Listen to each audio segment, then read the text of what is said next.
असल में मैंने कि आपके चैनल के माध्यम से मैं धन्यवाद, आभार, शुक्राना अदा कर सकूं। वो मंगलवार 29 जून 1982 29 जून 1982 का दिन था जब मैं बोरीवली पे उतरा था। आज 44 साल हो गए हैं। जन्मभूमि भोपाल, शिक्षण स्थल दिल्ली और कर्मभूमि मुंबई, महाराष्ट्र। तो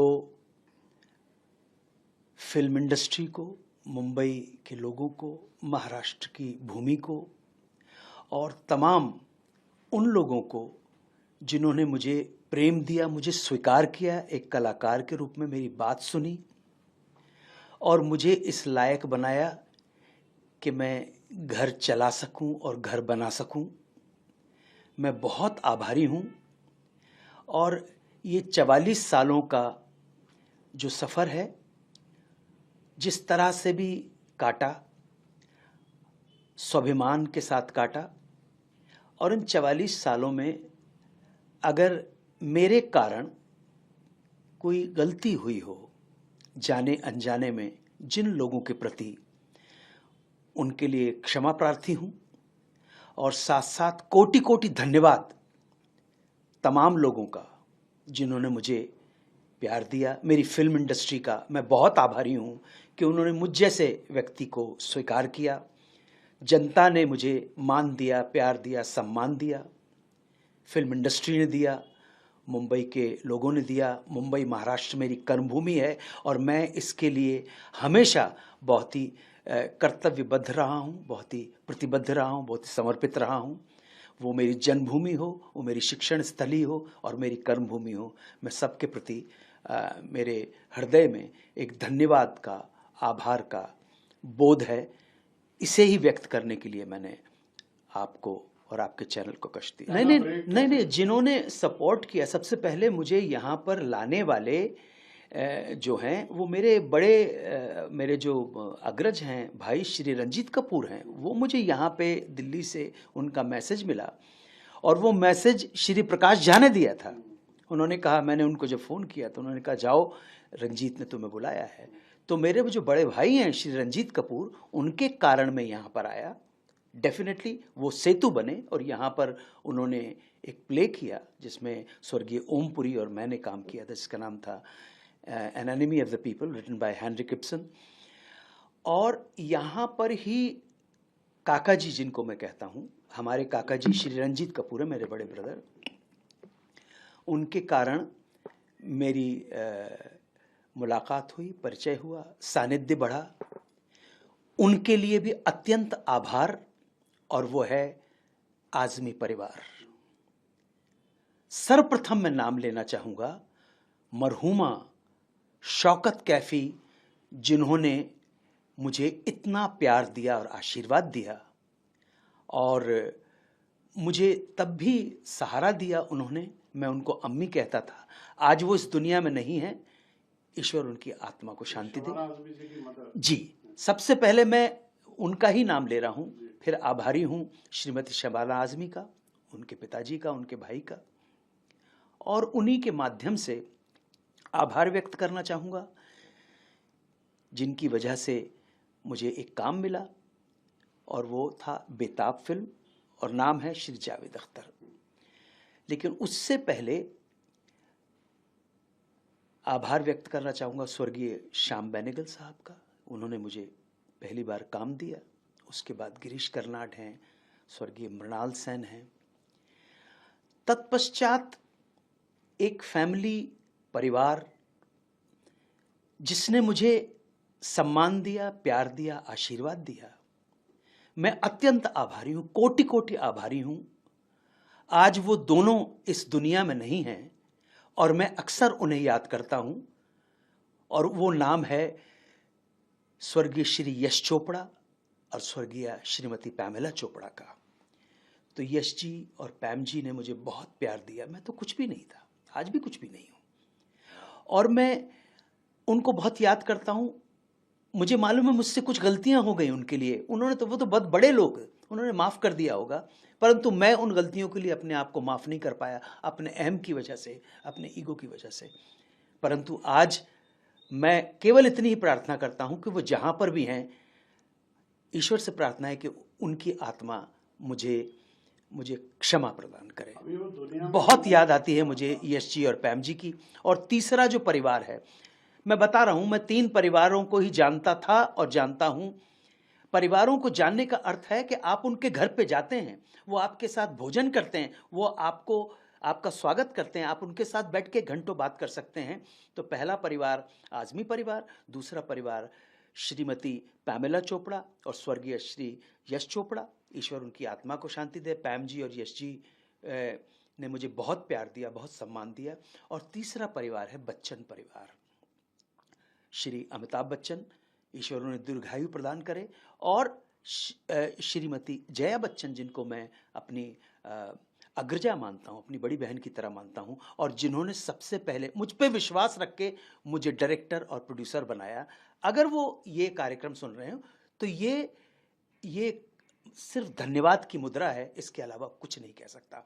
और तमाम उन सारे लोगों को जिन्होंने मुझे प्यार दिया, सम्मान दिया, मेरे अंदर के कलाकार को पहचाना, मेरे फिजिकल व्यक्तित्व को दरकिनार करके, तो उसमें बहुत लंबी चौड़ी लिस्ट है लोगों की, उन तमाम डायरेक्टर्स की, उन तमाम प्रोड्यूसर्स की, तमाम लोगों की, तमाम कॉलीग्स की बहुत है। मैं आभार व्यक्त करना चाहता हूँ, लंबी चौड़ी लिस्ट है, टाइम तो बेताब आपको मिली जावेद अख्तर साहब के रिकमेंडेशन से जी। फिर यश चोपड़ा जी और पैमी चोपड़ा जी के लिए आपने कौन सी फिल्म में काम किया? नहीं, फिल्म तो छोड़िए आप, फिल्म तो सबसे पहली वो मशाल थी, लेकिन उनके साथ जो 4 साल का सानिध्य रहा है वो रहा है मेरी आवाज सुनो। मेरी आवाज सुनो के दौरान स्वर्गीय यश चोपड़ा और स्वर्गीय श्रीमती पैमेला चोपड़ा के नजदीक आया, हमने बहुत अच्छा कार्यक्रम प्रस्तुत किया है। तो मैं सदा आभारी रहूंगा उनका, सदा आभारी रहूंगा।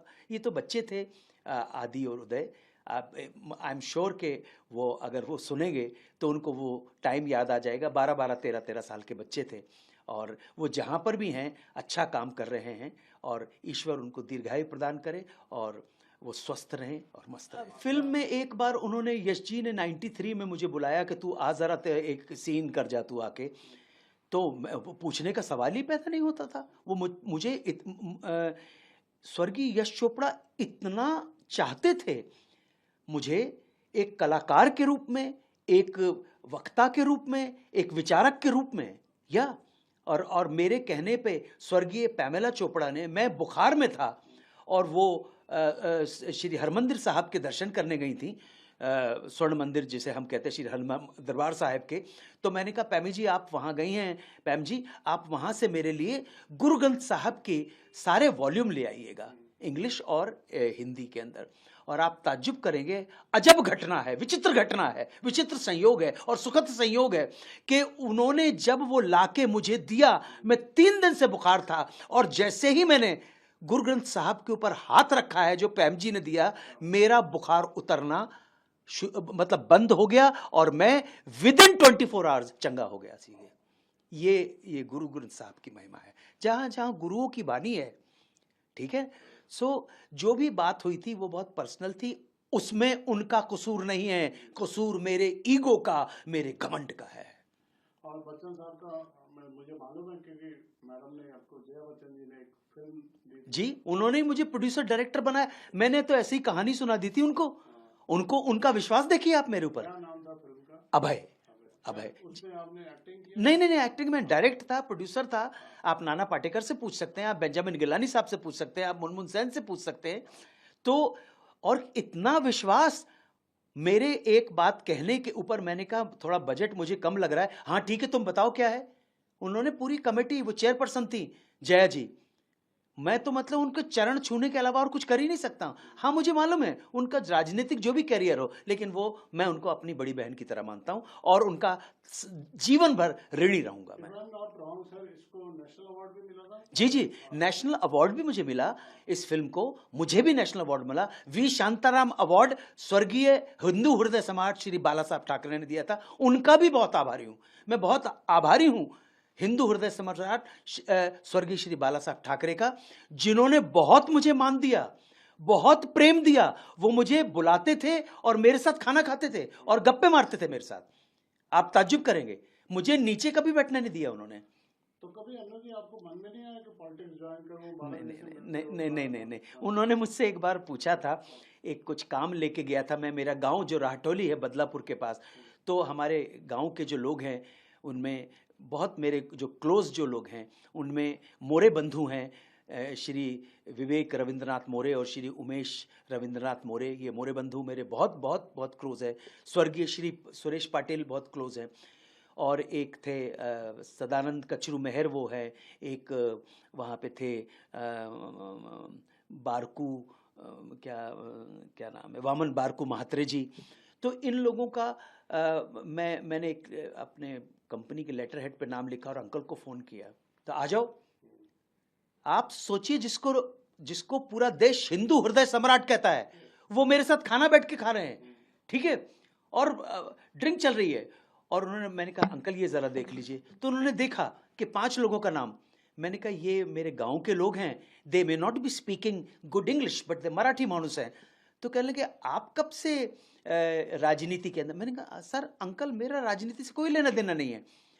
तो कहने लगे अच्छा राजनीति से, तो अंकल की तरह किंग मेकर बनना चाहते हो? मैंने कहा इस भारतवर्ष में किंग मेकर सिर्फ एक ही है, हिंदू हृदय सम्राट श्री बाला साहब ठाकरे। तो ये उनका वो था, और उन 5 को टिकट मिला, 5 को।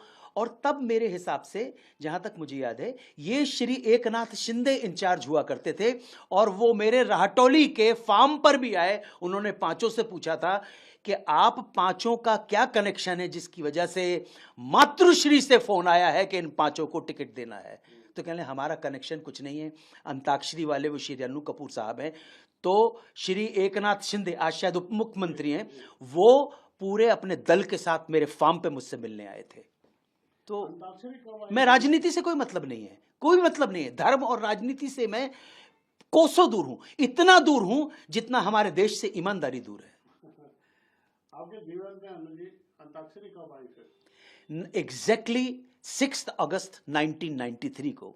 और विचित्र संयोग है कि 6 अगस्त को दुर्गा जी से मेरी मुलाकात हुई, शायद मेरी वो पहली मुलाकात थी। और 6 अगस्त को ही उनकी माताजी स्वर्गीय मधुरा जसराज जी का बर्थडे भी होता है। तो वो 6 अगस्त 1993 को कुछ रचा था, मेरे भाग्य में था।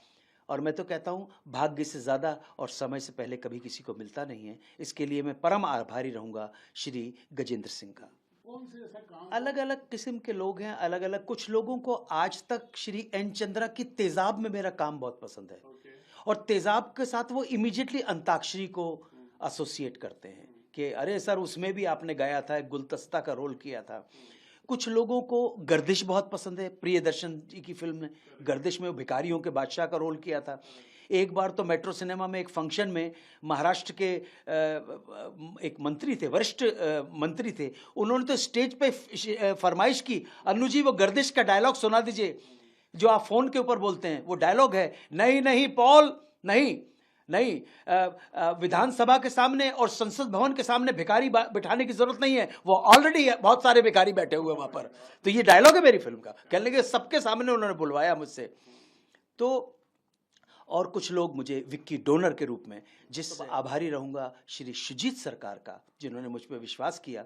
और मेरा ये मानना है, मैं दोबारा कह रहा हूं कि हमारे देश में जो मौलिक विषय के ऊपर फिल्में बनी हैं, जो ओरिजिनल कॉन्सेप्ट के ऊपर फिल्म बनी है, उनमें से जो अग्रणी है वो नाम है विक्की डोनर का। दोबारा आपको एज एक्टर जी फिल्म फेयर अवार्ड मिला, स्क्रीन अवार्ड मिला, टोइफा अवार्ड वैंकूवर में मिला, फिल्म फेयर अवार्ड यहाँ इंडिया मिला, प्रोड्यूसर्स गिल्ड के टोटल 7 अवार्ड मिले।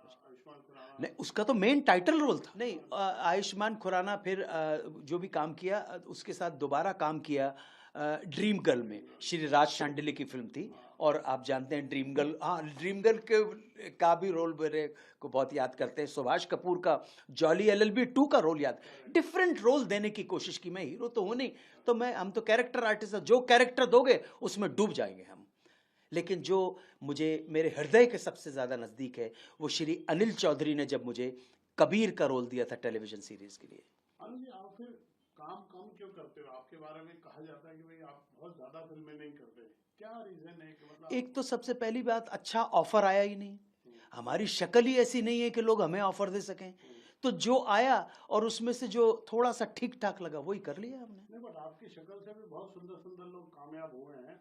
माने मेरा पास वाले, मैं कह नहीं रहा हूँ नहीं आपकी ठीक है, शक्ल कोई बात माशाल्लाह नहीं। बहुत अच्छी कोई बात शक्ल नहीं है। सर, कोई शिकायत नहीं है, मेरे भाग्य में इतना ही था।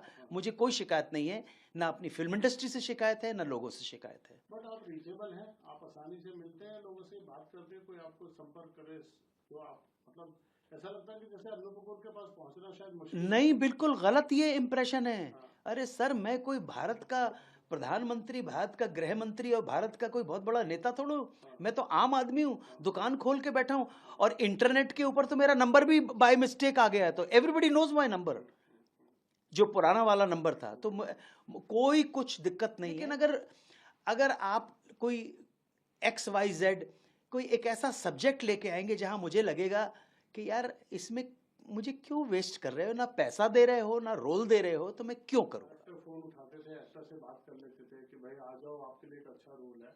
अभी जो कास्टिंग डायरेक्टर आ गया, कंपनीज आ गई, कॉर्पोरेट आ गए, इससे कुछ आप जैसे कलाकारों को कुछ असुविधा हुई है कोई लेयर सिस्टम से? ने को होए नृप हमें तो हानि तुलसी का है, राजा कोई भी हो, हमें तो हानि हानि है।